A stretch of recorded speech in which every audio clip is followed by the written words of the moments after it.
क्या mutual fund खरीदते वक्त म्यूचुअल फंड की एनएवी मैटर करती है? Does the NAV of a mutual fund matter? कई दफ़ा लोग पूछते हैं, सर मुझे कौन से एनएफओ में इन्वेस्ट करना है, क्या आप मुझे बता सकते हैं? तो मैं उनसे पूछता हूँ एनएफओ में इन्वेस्ट करने का कारण क्या है। एक कारण जो अमूमन कई लोग बोलते हैं वो ये कहते हैं, सर इसकी एनएवी 10 रुपये की है। हमारे यहाँ मैंने देखा है कई लोगों को बड़ा चार्म होता है 10 रुपये की एनएवी का। कई तो ऐसे लोग भी पाए गए हैं जो अपने पुराने फंड बेचकर नया फंड खरीदते हैं फॉर द सेम रीज़न कि सर 10 रुपये की एनएवी मिल रही है। तो मेरा दो टूक शब्दों में इन लोगों को ये जवाब है कि the NAV of a fund does not matter. It's a misconception, it's a myth कि एनएवी मैटर करती है। अब मैं आपको एक एग्जांपल देता हूँ। Let's take some real life examples. हम स्मॉल कैप कैटेगरी का कुछ एक दो फंड्स उठाते हैं। Let's say there is a fund from ICICI small cap and then there is a fund from Nippon small cap.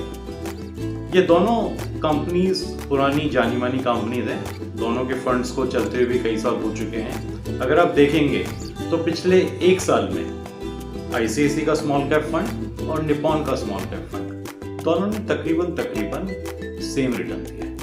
100% से ज़्यादा का रिटर्न है। तकरीबन 115-116% का रिटर्न होगा एक साल के अंदर। और अगर आप एनएवी चेक करेंगे तो एक की एनएवी आपको मिलेगी 70 रुपये और एक की एनएवी आपको मिलेगी 40 रुपये।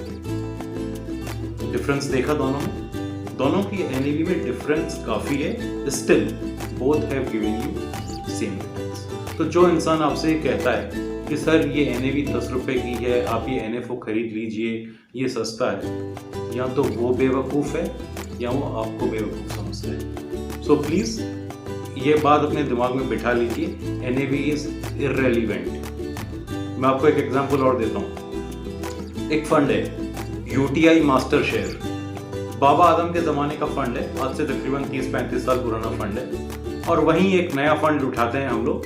अभी जुम्मा 8 दिन पहले नई कंपनी आई है महिंद्रा मैन्युलाइफ। दोनों का लार्ज कैप फंड उठा के देखिए।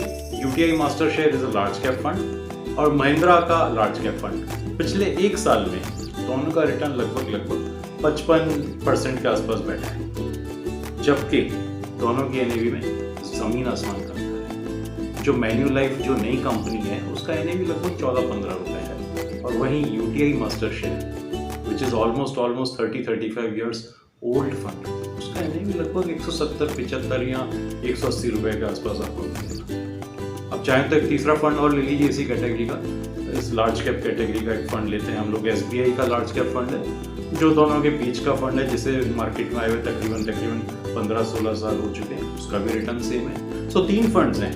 एक फंड 30 साल पुराना है, एक फंड 15 साल पुराना है और एक फंड 2 साल पुराना है। तीनों की एनएवी में भी ज़बरदस्त अंतर है। एक की एनएवी 180 रुपये, दूसरे की एनएवी लगभग 55-60 रुपये एसबीआई लार्ज कैप फंड। और वहीं तीसरा फंड है मैन्युलाइफ का जिसकी एनएवी लगभग 14-15 रुपये, 2 साल 3 साल पुराना, लेकिन रिटर्न तीनों का ऑलमोस्ट सेम है, 55%। सो प्लीज़ ये अपने दिमाग में बात अच्छे से बिठा लीजिए कि एनएवी का फंड के रिटर्न से कोई लेना देना नहीं होगा। इसको इस तरह से और समझ लीजिए, एक फंड जिसका एनएवी लगभग 10 रुपये है, वहीं दूसरा फंड जिसकी एनएवी 1000 रुपये है। दोनों ने हाइपोथेटिकली एक ही कंपनी में पैसा डाला है। आज से एक साल बाद वो कंपनी 20% का रिटर्न देती है। जो फंड 10 रुपये की एनएवी भी था उसकी एनएवी 12 रुपये हो जाएगी। जो फंड 1000 रुपये की एनएवी भी था उसकी एनएवी 1200 रुपये हो जाएगी। As simple as that. Return दोनों में सेम रहा 20%। So NAV is irrelevant while choosing a fund.